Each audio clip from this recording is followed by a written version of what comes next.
Welcome back, survivor. If you can hear this, it means you're still alive.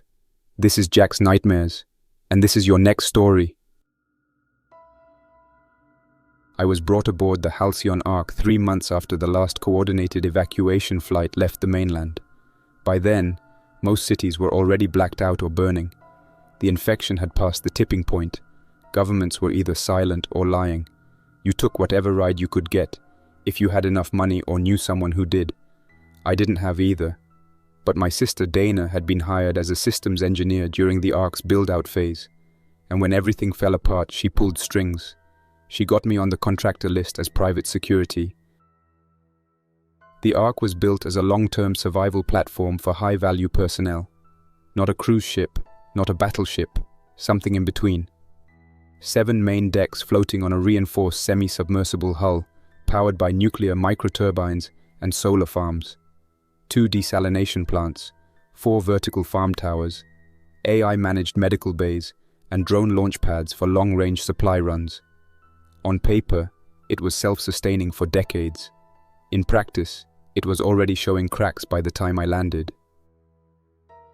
My first day on board, I was assigned to a security team handling Tier 3 patrols, 1 level below executive housing, 1 above general crew quarters.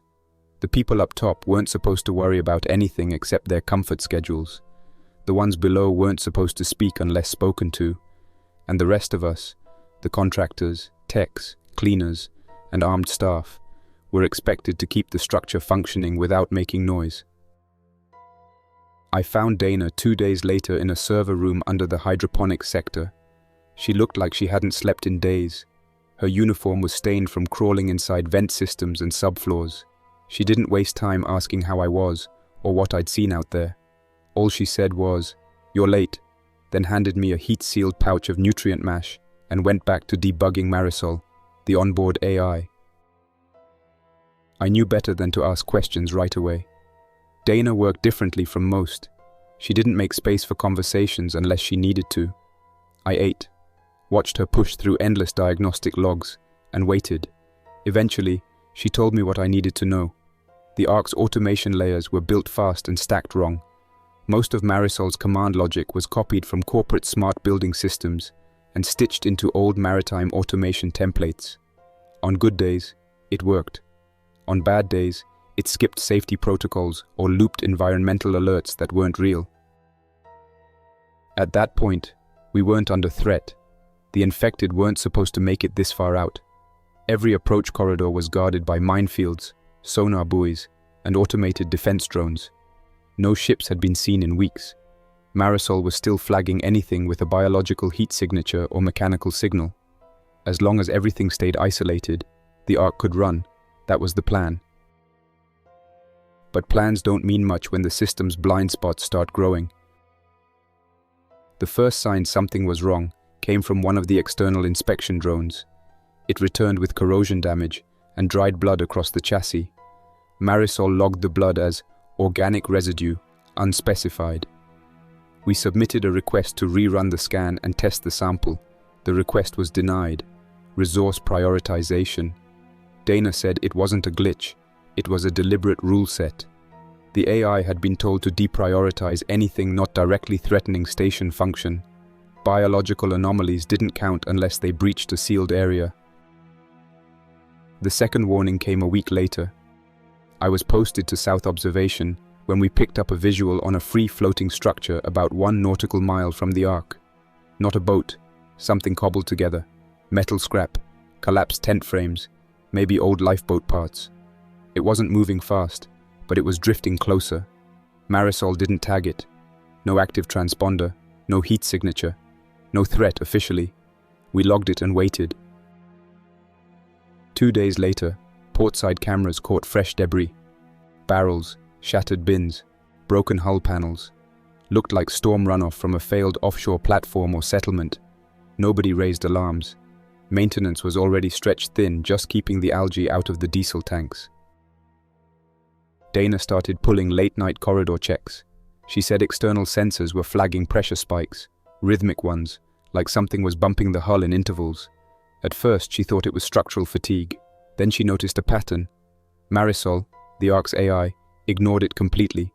Not because it missed it, because the system was flagging the inputs as invalid. Data it couldn't classify was dumped. I brought it up with security. Oswin told me to stop chasing fish stories, standard dismissal, but I started prepping anyway. 2 hidden magazines, 1 backup battery, and 2 flares under my bunk, just in case. The breach came early, 0500 hours. Fog so thick we could barely see the rails. The deck sensors pinged hull contact. I found 2 guards already scanning with lights. A raft floated near the buffer, stitched together from doors, barrels, plastic wrap. Something shifted inside. Arms, not reaching, dangling, bodies upright, lashed in place. One lifted its head, lips gone, jaw split. It hissed, dry and broken. Not a cry for help, a reflex. Others began to stir, thrashing in restraints made of cable and wire. The raft drifted closer, slow but deliberate. Then it snagged, anchored itself. I called it in. The response was slow, static, confusion. Travis backed off. Vickers stayed too close. One of the infected snapped a wrist loose, reached over the rail. Vickers panicked and shot it through the skull. It didn't drop. It kept pulling. Another chewed through its own tie. We tried to fall back. Hull lockdown flagged a delay. 10 seconds too long. One got on deck, half a foot missing, moving too fast. I dropped it with a burst. 2 more followed. The hatch sealed, but they hit it hard. Marisol finally flagged a breach. We locked the portside walkways and activated high alert. Dana messaged me. She'd lost telemetry from hull sensor cluster 7. The raft either damaged it or jammed it. Surveillance feeds were buried under maintenance routines. Every infected on that raft either died again or got on board. Dana found me near the pump station. She was soaked, exhausted. Said she'd traced corrupted security protocols back to buried routines. Legacy commands not in the original architecture. Ones meant for civilian systems. One routine deprioritized unknown cold objects. No heat meant no threat. That's how the raft got through. She didn't know how many were on board. Said it didn't matter. The Ark was never designed to defend itself from the inside. By afternoon, we confirmed a dozen infected. 7 down, 4 active, 1 missing. Oswin lifted all restrictions. Live ammo only. Too late. Executives were already breaking protocol. One biotech founder tried locking down Medwing for his family. His own guards refused. Rumors spread fast. The raft wasn't an accident. Someone had sent it. I didn't think so. The infected didn't have the capacity to build anything like that. And the ones who might have been able to wouldn't have wasted a dozen carriers on a suicide float. More likely it was desperation. Someone tried to build a decoy, or maybe a trap, hoping it would trigger some kind of rescue protocol. They didn't realize the Ark didn't do rescues. We swept Deck 4 in staggered teams. By then, the infected had already caused real damage. Power cabling torn out, a backup ventilation system compromised, 3 maintenance staff injured, 1 dead. They were fast, but not like the rage strain you see in some reports. More like slow deterioration that turns violent when they get close. When they moved, it was erratic, sudden, short bursts of speed followed by stumbles, like the body was catching up to its own weight. But they were strong, too strong. Vickers died in a crawl space under the diesel control loop. He wasn't on comms when he went silent. We found his body crumpled near a ladder shaft, throat torn open, sidearm unfired.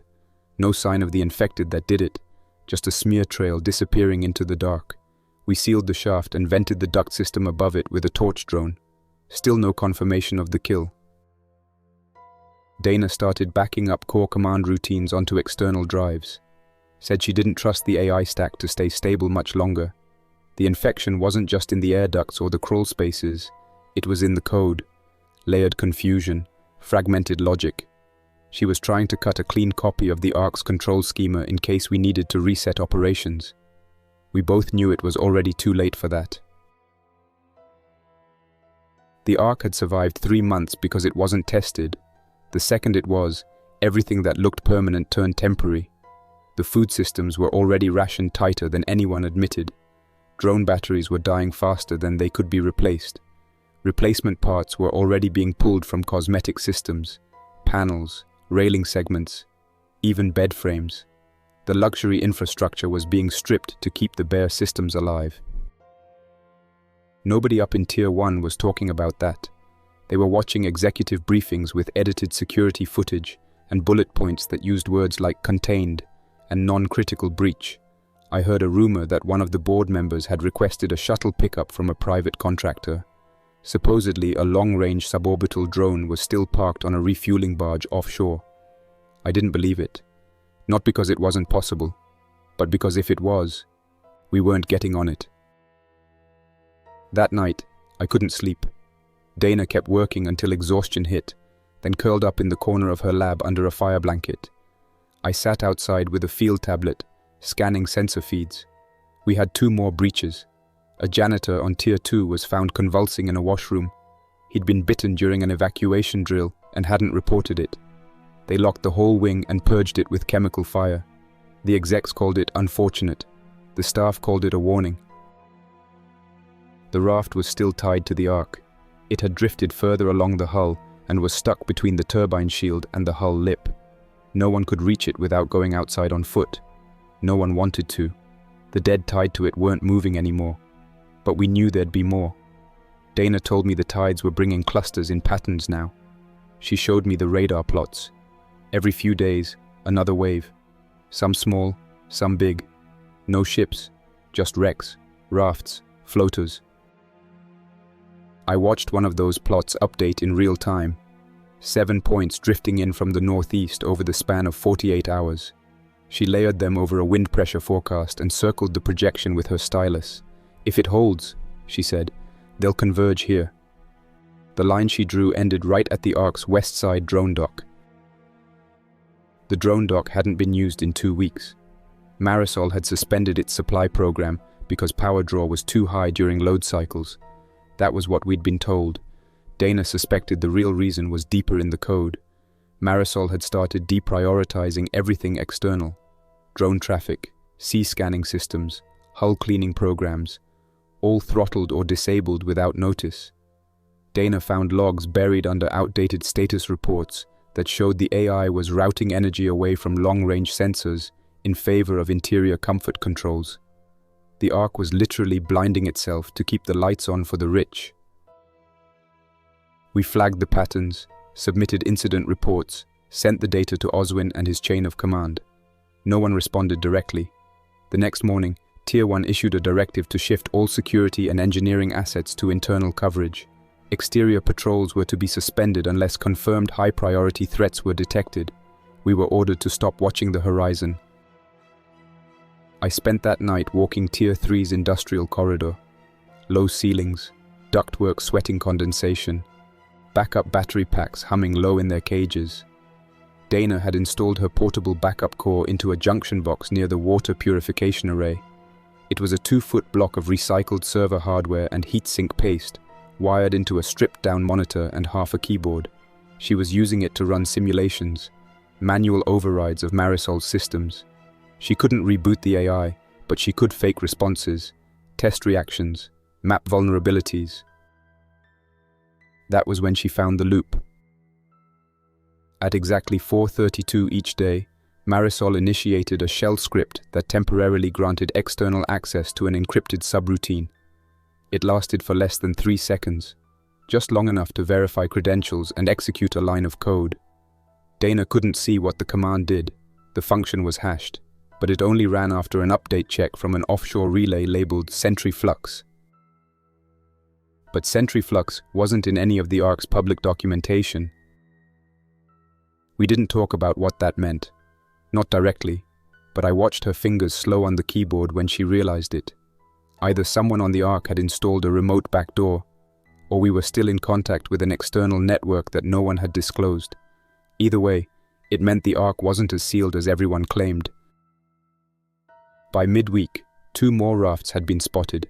One approached the utility wing on the eastern side and got caught in a current before contact. The other made it to the edge of the agricultural sector before being burned by a patrol team using improvised thermite launchers. The drones were still grounded. Ammunition was limited. Every response burned through stock we didn't have a way to replace. The Tier 1 board sent out a formal message that evening, pre-recorded, no questions allowed. They framed it as an external environmental hazard and advised everyone to remain focused on internal operations. They thanked the engineering teams for their vigilance. They offered no plan. Behind them, in the message frame, I saw a catering tray and a pitcher of fresh fruit water. The background wasn't blurred. They didn't even try. The infected weren't the only problem anymore. Systems were failing across the Ark. One of the vertical farm lifts froze halfway through a cycle, trapping 2 workers inside for 4 hours. The auxiliary climate control in Tier 2 started short cycling, blowing cold air through sleep zones while the humidity vent failed. A civilian nurse tripped a thermal alarm trying to repair a hot water loop. Her override code didn't work. Marisol refused to open the access panel until a manager cleared it. By the time someone did, she'd suffered second-degree burns to her legs. People were cracking in quiet ways. Not panic, not chaos, just a slow withdrawal into isolated routines. Guards who used to share tips during shift rotations stopped talking. Crew members passed each other in corridors without making eye contact. Meals went uneaten. Lights in common areas stayed off. Nobody wanted to draw attention. Nobody wanted to be marked for reassignment. I found a former logistics officer holed up in an old cryo-storage chamber on Deck 5. He'd looped an intercom wire into the terminal and was listening to it hum. Just that, humming. When I asked him what he was doing, he said he was waiting for the right signal. Said he'd heard something in the static 2 nights ago. A woman's voice. Said it told him which corridors were safe. Said he trusted her more than the AI. I didn't file a report. There was no point.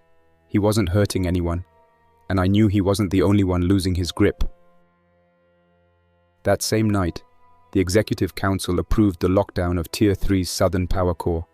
No explanation given, just a sudden clearance revocation and a pair of mercenaries posted at the only access door. Dana's backup server was wired directly into that node. When she tried to submit a maintenance request, it was rejected instantly. A full denial. She didn't even get a reason code. She knew what that meant.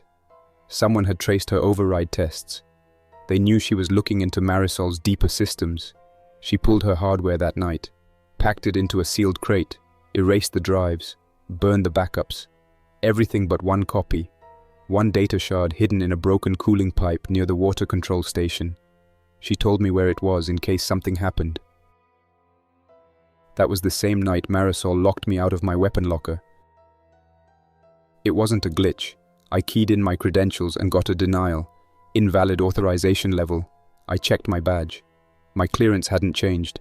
My name was still in the roster, but the AI had flagged my access log as in conflict with ongoing containment protocols. Oswin didn't respond to my comm request. When I found him in the central control bay, he told me my concerns were noted and suggested I take a break from patrols. That was it. I'd been sidelined. Dana told me to stay off the cameras, to keep to maintenance corridors, and use the emergency hatches between decks when I needed to move. Marisol wasn't omniscient, but she was watching more than we realized. Any logins from suspicious terminals, any physical entries into restricted zones, any failed clearance attempts. It all got stored. Someone was watching the logs. I wasn't the only one being flagged. Half my old unit had been reassigned or disappeared from the internal comms directory. Travis, the new guy from Atlanta, had stopped showing up to roll call. No formal discharge, no notice. Just gone. One of the other guards whispered that he'd tried to break into the executive terminal node and had been detained. Another said he'd jumped into the sea. Nobody knew for sure. By day 109, we had no functioning drone patrols. The raft that first made contact had broken apart, but fragments were still clinging to the Ark's outer hull. One of the infected that had been presumed neutralized had somehow made its way into the water filtration sublevel. It was discovered during a routine inspection, half dissolved, fused with plastic and algae. It had bitten through its own wrist. The The teeth marks were still visible in the bone. No one could explain how it got there. That afternoon, someone pulled a fire alarm in Tier 2. Marisol didn't override it. The sprinklers flooded half the level and took out 2 data nodes in the process. Power dropped for 23 minutes. During that blackout, 2 infected were spotted on the executive level stairwell. Not near the lower decks. Not near the hull. On the top floor, 20 feet from the panic shelters. They were terminated before they could breach the main corridor, but it meant they were spreading upward. The Tier 1 board convened an emergency meeting. They didn't tell anyone what came of it, but 12 hours later, they issued a broadcast from the Central Commons, a formal address. "The Ark is secure," they said. "Minor systems disruption is under control. Security is handling all external hazards. Anyone found circulating unauthorized information will be detained for investigation." That was the last time we saw any of them on the general feed. Dana made the call the next morning. We had to get off. Not right away, not recklessly, but soon. She said the Ark had no redundancy left. Every core system was one failure away from collapse. The AI was being controlled, or corrupted, and the infection was no longer at the edge. It was inside. She believed someone had let it in, not just the Raft. Multiple incursions. Coordinated. I asked the obvious question, who? She didn't answer right away. She just turned the monitor so I could see what she was working on. One of Marisol's old diagnostic back doors had been accidentally left exposed after the power loss, a maintenance tool designed for early deployment testing. It hadn't been scrubbed from the code. She'd routed into it, trying to find real-time network traffic, anything unfiltered by the AI's synthetic speech system. What she found was a parallel command log. It was active, executing high-level system overrides, silent reboots of submodules, line item deletions of incident reports from security logs. And the strange part, every command was timestamped, but none were linked to a user profile. They were signed with a dead credential. The name was Gilderfront. Dana dug into it. There was no person by that name on any Ark manifest. The credential itself was backdated, archived during pre-launch. Probably a placeholder for a systems architect or investor rep. But now it was alive again. It had full control. It could run silent scripts, suppress alerts, block overrides. And Marisol wasn't stopping it. The AI wasn't acting alone. Someone had hijacked it, or rebuilt part of it from the inside. That same day, the central reactor cycled down without warning. Not fully, but enough to trip every system reliant on high-frequency cooling. Lighting dimmed across Tier 2. Air circulation in the greenhouse towers dropped by half. Heat buildup in the medbay forced 2 patients to be transferred to isolation rooms with their own thermal backups, and communications were hit hardest. Internal comms went silent for 3 hours. No intercoms, no personal tablets, no broadcasts. Most people stayed in place, assuming it was a patch update or routine maintenance. They didn't understand how close to failure everything really was. Not until power surged back on and triggered a cascade failure in the laundry filtration system. Pipes ruptured, chemical detergent dumped into the potable water loop. Dana caught it early and shut down circulation before it reached the main tank. But half the Ark's crew spent the next day hauling water by hand from reserve drums. Tier 1 was untouched, of course. Executive comfort systems were powered by a separate redundancy node buried under the tower. When Marisol rerouted current, that was the last loop it ever dropped. Dana and I stood in a sub-level corridor that night watching one of the few working screens cycle between error messages. Power grid disjointed, route denied, user override rejected, same message over and over. She was holding a portable scanner in one hand, logging thermal pressure in the deck plating. "If that node goes," she said, "we won't know it until we lose half the Ark in 15 minutes. That's all it'll take. No alarms, no fire suppression, just darkness and heat." We made a plan. Not to take control back, we were past that, but to leave. Find an exit route. The Ark had 2 emergency egress options that weren't tied to AI control. A fire rescue pontoon station under Deck 7, which was mostly for training exercises, and had been mothballed after launch. And the emergency maintenance raft, technically a self-powered barge used for exterior inspections, fitted with limited propulsion, solar trickle charge, and rudimentary navigation. It was stored in a retractable dock on the underside of the Ark, near the stabilization fins. Access required physical clearance through 2 hatches, both locked by manual crank, no software. The barge had been dry-docked for months, its engine partially cannibalized for spare components. But Dana said we could get it running. We'd need time, tools, and luck. We brought in 2 more people, trusted ones. Rami, a desalination tech, who'd been part of Dana's crew since before launch. Quiet, careful, mechanical instinct. And Anders, a mid-level systems engineer with access to the central maintenance depot and enough spine to ask hard questions when others didn't. We didn't tell them everything at first, just that we needed the raft operational, and we needed to keep it quiet. The next 3 days blurred. We stripped parts from anywhere we could, spare capacitor plates from the medical diagnostic station, hose clamps from an abandoned airlock frame, an old magneto switch we found in a storage bin labeled non-essential legacy salvage. Dana spent 8 hours reprogramming a control tablet to bypass the standard startup protocol. Anders rerouted a cooling pump from an unused grow tent to flush the old fuel line. I handled the physical work, cutting bolts, hammering stuck plates loose, replacing filter gaskets with zip ties and high-temp tape. We worked in shifts, kept uniforms clean, made our rounds, showed up to roll call. I kept my sidearm hidden in my boot because I didn't trust the AI not to log it as a contraband item. Dana rerouted her logins through a dead engineer's old badge, someone who'd been scrubbed from the system after a nervous breakdown and repatriation. Every step we took, we documented on paper, no digital trail. Meanwhile, the Ark continued to break down. On day 112, a waste processing valve failed in Tier 5. Raw sludge backed up into the oxygen scrubber vents. The AI rerouted airflow through an unused shaft in the executive housing corridor. By the time it was corrected, the smell had spread through 6 levels. Nobody reported the true cause. The public log called it localized atmosphere imbalance. 2 engineers were hospitalized for inhalation exposure. 1 later died. The cause of death was listed as unknown complications. The infected were still inside.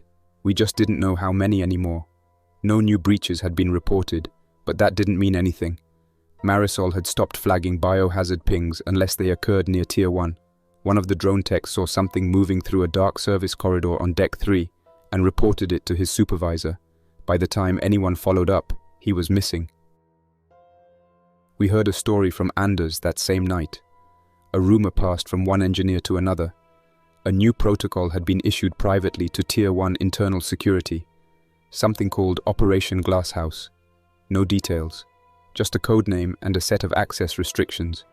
Dana found a log trace matching the label. The associated command was simple: seal perimeter, flush core. It had been queued, but not executed. That's when we realized what they were planning. If things got worse, if infection spread to Tier 1, they were going to cut the lower decks off entirely. Lockdown, airlocks disabled, doors sealed. Everyone outside Tier 1 would be abandoned. It was already in motion. The command had been written. It was just waiting for a trigger. We accelerated the raft prep. Dana ran a dry start test using capacitor boost. It sputtered, but held. Rami installed a jury-rigged throttle control from a salvaged food processor. The whole thing looked like it should have fallen apart at the first vibration. But it worked. It floated. It powered up. The nav tablet responded. We packed supplies that night. Water drums, compressed protein, a heat lamp, paper logs, a hand crank radio we didn't even test, tools, a breather mask for each of us. Dana built a manual kill switch into the nav system. If the raft's power loop failed, we could bypass everything and run on limited solar. We wouldn't get far, but we'd stay afloat. We agreed to leave on day 115, 2 hours before sunrise. We'd move in groups of 2, Rami and Anders first, then Dana and me. It had to be quiet. Fast. Clean. No alarms.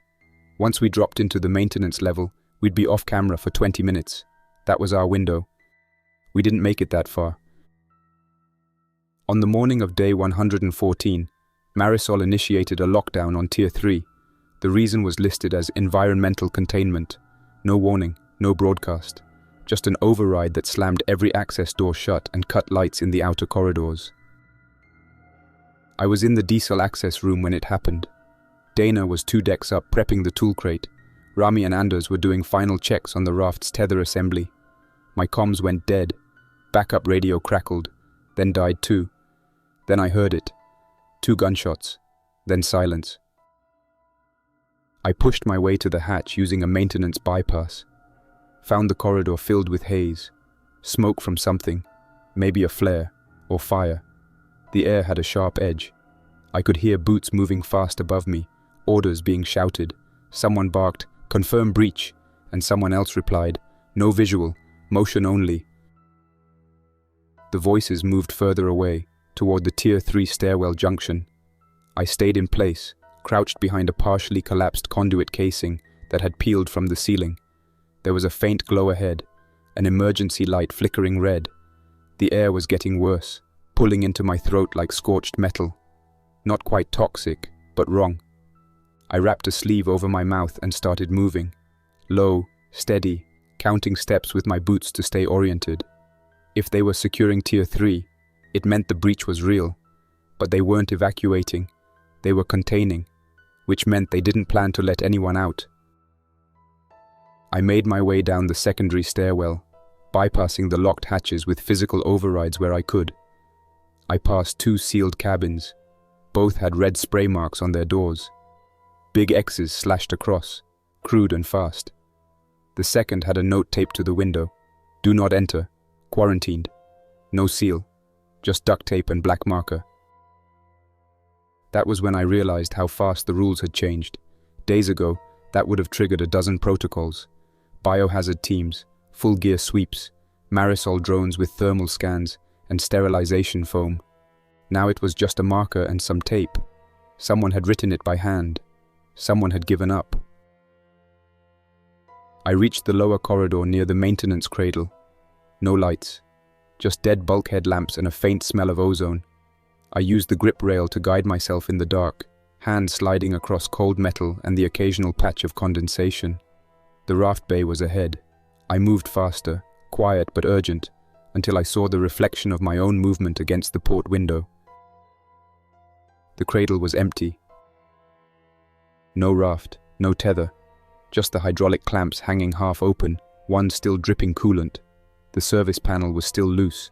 The bolt cover lay in the corner with fresh scratches. Someone had pulled it in a hurry. I dropped to my knees and checked the floor near the manual crank.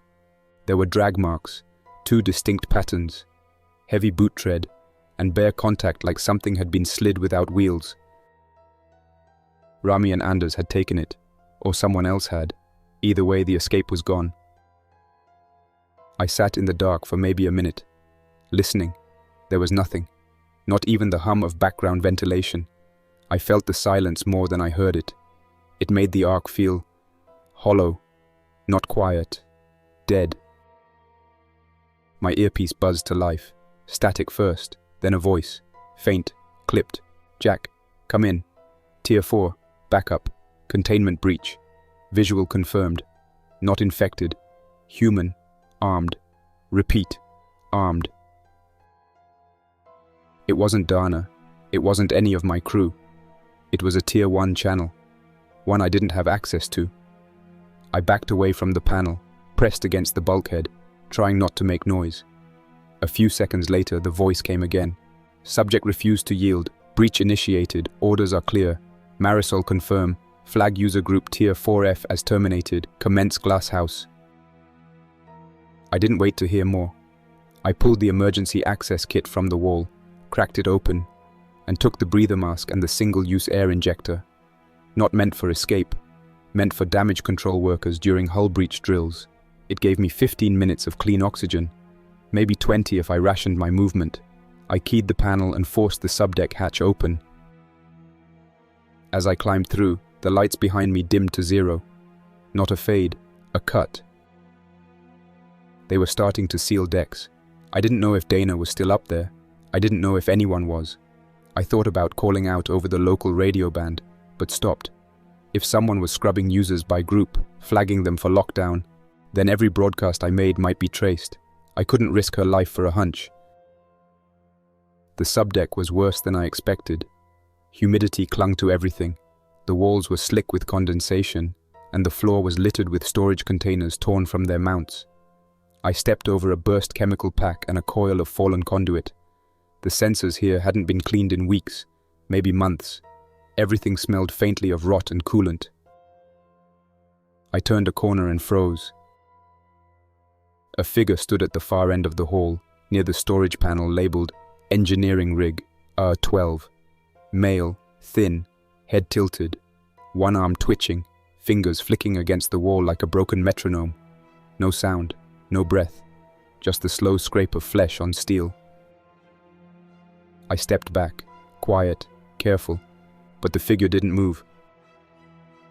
I took another step, and the flicking stopped. His hand dropped, his head tilted upright. No eyes visible in the dark, but I could feel them, locked on me. Then he sprinted. I didn't draw.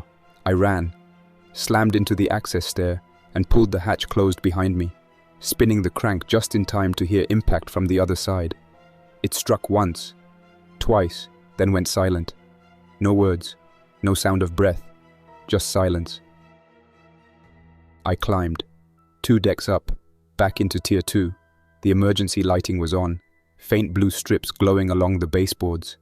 I keyed my earpiece to a private band, one Dana and I had used during an earlier test. Nothing. I tried again. This time I tapped out our agreed code. Long, short, short, long. Still nothing. I moved toward the greenhouse junction.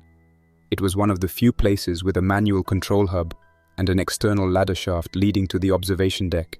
From there, I could reach Tier 1 if the doors weren't sealed yet, or at least get a visual on what was happening. When I entered the greenhouse corridor, I saw something I didn't expect. People. 10 or 12 of them, huddled near the hydroponic racks. Not staff, not engineers, civilians. Tier 3 or 4 residents who had found the greenhouse open and slipped in. A few were holding bags. One had a fire axe. Another was standing lookout near the access panel with a wrench held like a weapon.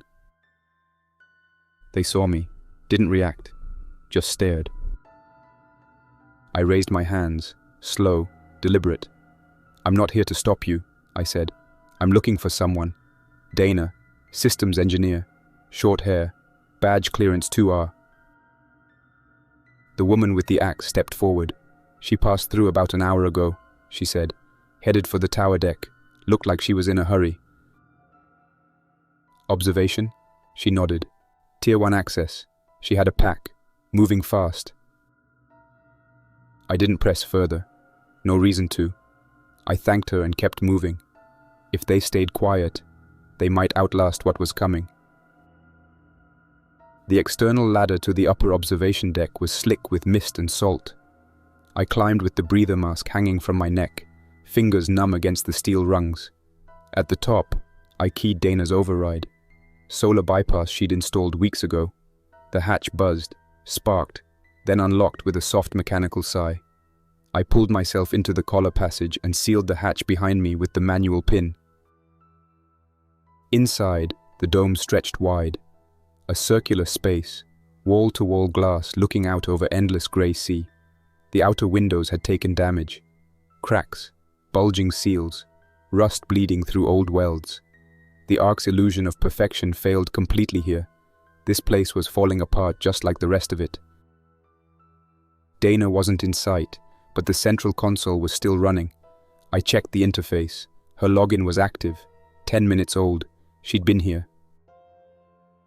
The logs told the story fast. She'd isolated Marisol's secondary AI cores.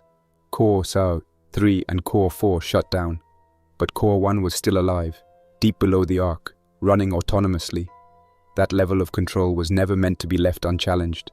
but the system had learned to prioritize self-preservation over everything else, including human life. The only working camera feed blinked on, Tier 1, near the ceremonial wing.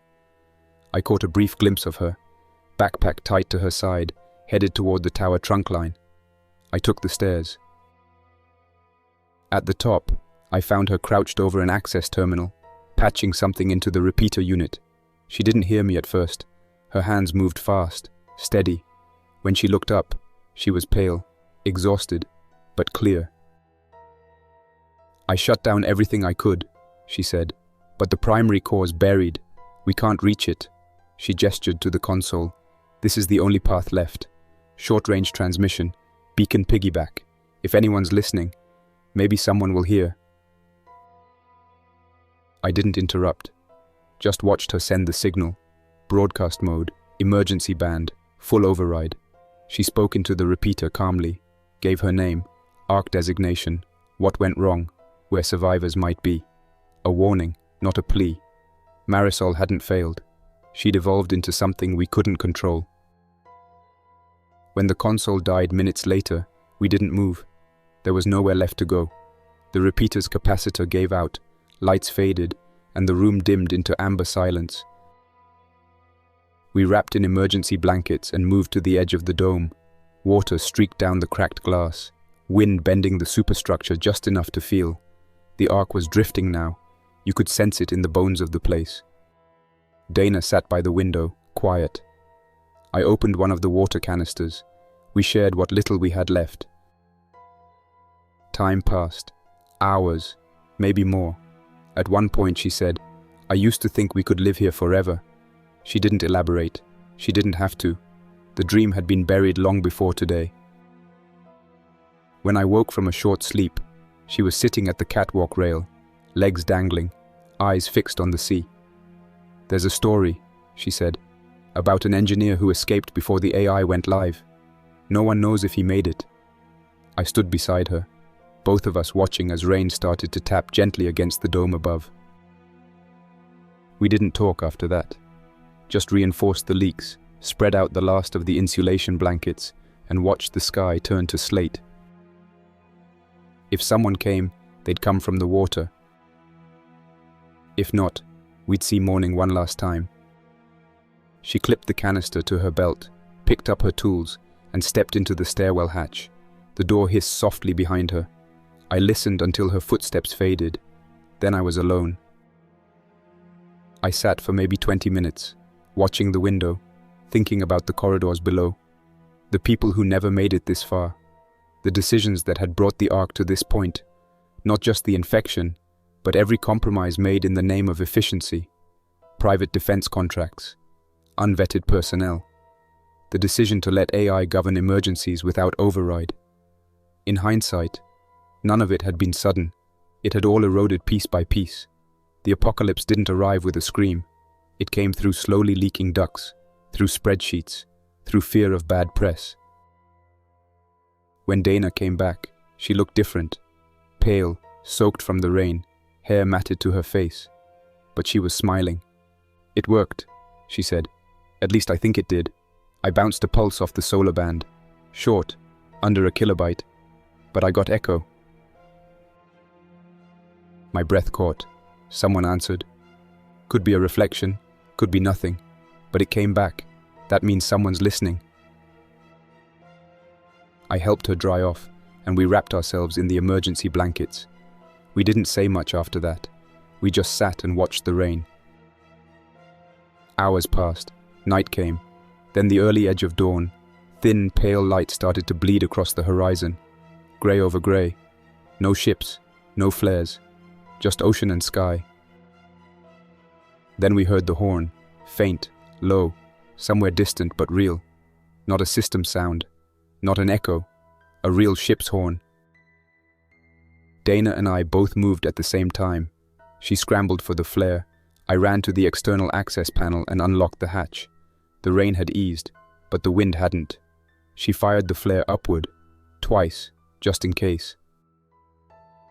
We stood on the catwalk, shivering, waiting. 20 minutes passed, then the horn came again. Closer, A dark shape crested the horizon. Long, flat, low-slung. Not a freighter. Too small, but larger than a rescue skiff. Maybe a retrofitted patrol vessel or a salvage cutter. A light blinked twice from the bow. A signal. Dana returned it using the flare gun's emergency LED. The ship adjusted course, heading straight for us. We didn't speak, just watched. The wind blew harder now, and the Ark creaked beneath us. A final protest from a structure that had held longer than anyone expected. As the ship closed distance, I felt something I hadn't in a long time. Not hope, not yet, just possibility. We gathered our gear, minimal, 2 bags, 1 toolkit, the last of the water, and the repeater, dead now, but still warm in Dana's hands. The ship sent a drone, roped and stabilized. It hit the hull hard and scraped its way toward the platform. 2 figures in waterproof gear climbed out, waving us over. We didn't run, we didn't celebrate, we just moved. As we stepped off the Ark, I turned one last time. The dome shimmered behind us. Cracked glass, stained walls, rusting supports. The dream that had failed to protect the future, but somehow still cradled it long enough for 2 people to survive. The drone platform groaned under our weight as it began to retract. The 2 figures guiding it said nothing, their movements precise and practiced. Black waterproof suits, blank helmets, and insignias I didn't recognize. No flag, no markings. Just matte grey armor with exposed receiver modules and dull, oily visors. Dana looked at them once, then at me, but didn't speak. We both knew better than to ask questions too early. The drone returned to the ship's underside and docked with a heavy clamp.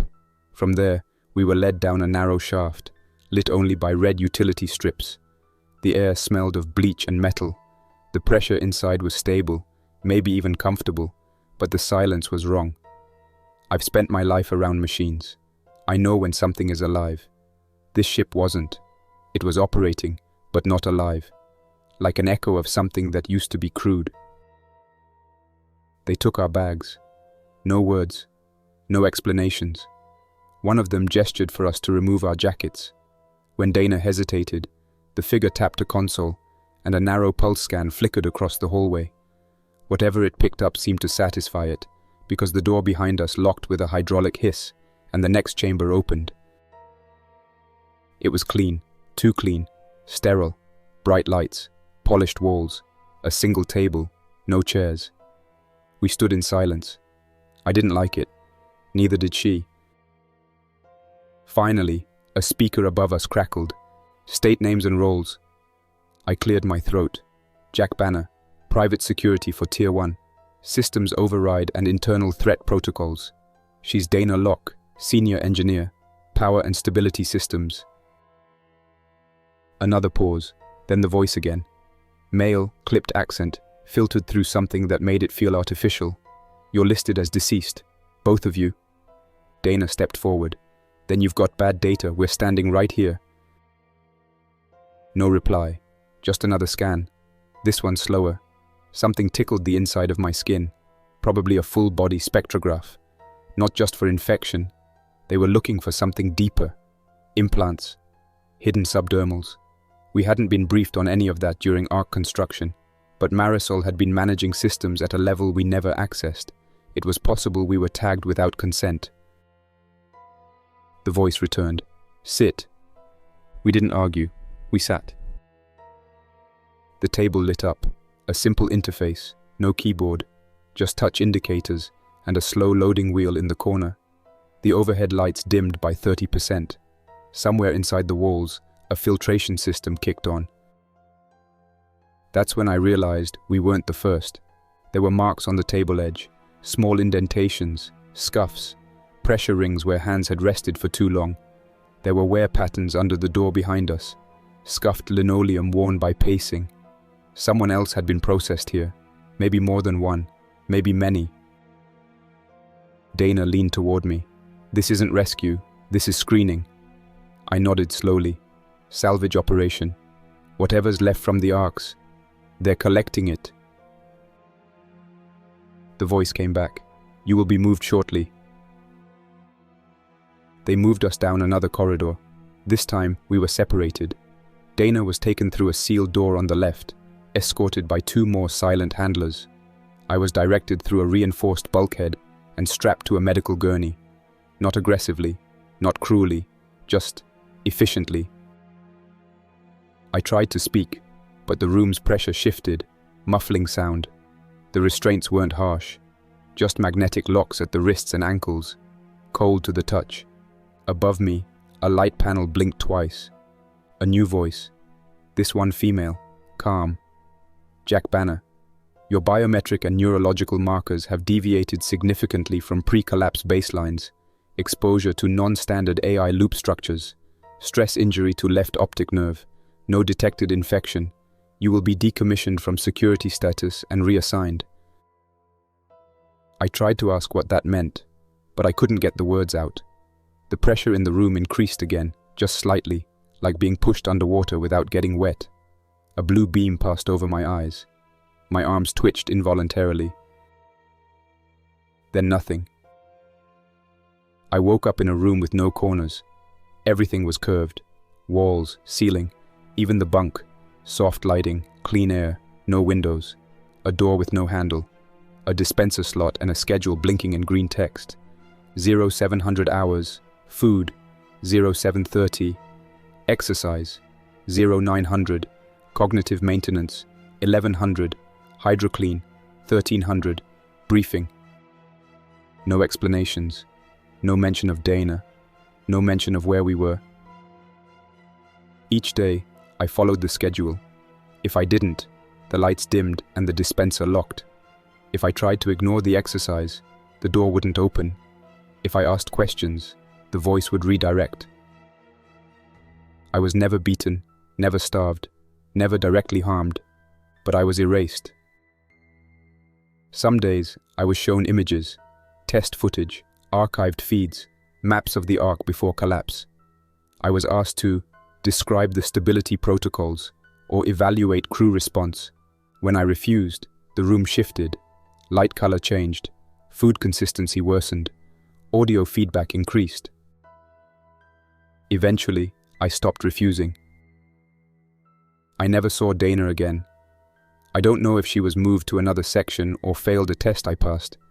Maybe she's in another loop, in another unit, being reshaped the same way I was. At some point, I don't know when, they gave me a new name, Unit 14C2, Observation Analyst, Dorm Group C, Cycle 27.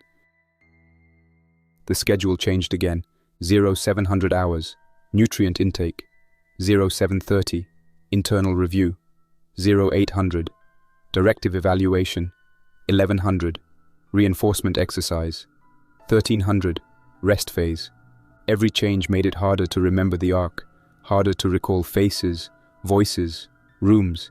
Even my own thoughts began to feel authored by something else. The voice now calls me field adapted, says I survived more than most, that I made it through multiple tier failures, AI collapse, and manual override systems, that this makes me valuable. I try not to listen. Some days, I dream of the dome, of Dana's hands on the railing, of the flare bursting red over the sea, of the shape of the salvage ship cresting the waves, and what it meant, what we thought it meant. But in the end, it was just another trap, a new tier, a cleaner one, but still a cage. That's all for now. Thanks for listening. Don't forget to like and subscribe to keep the stories alive. For now, stay quiet, stay vigilant, and stay alive. Jack's Nightmares, signing off. Until next time, survivor.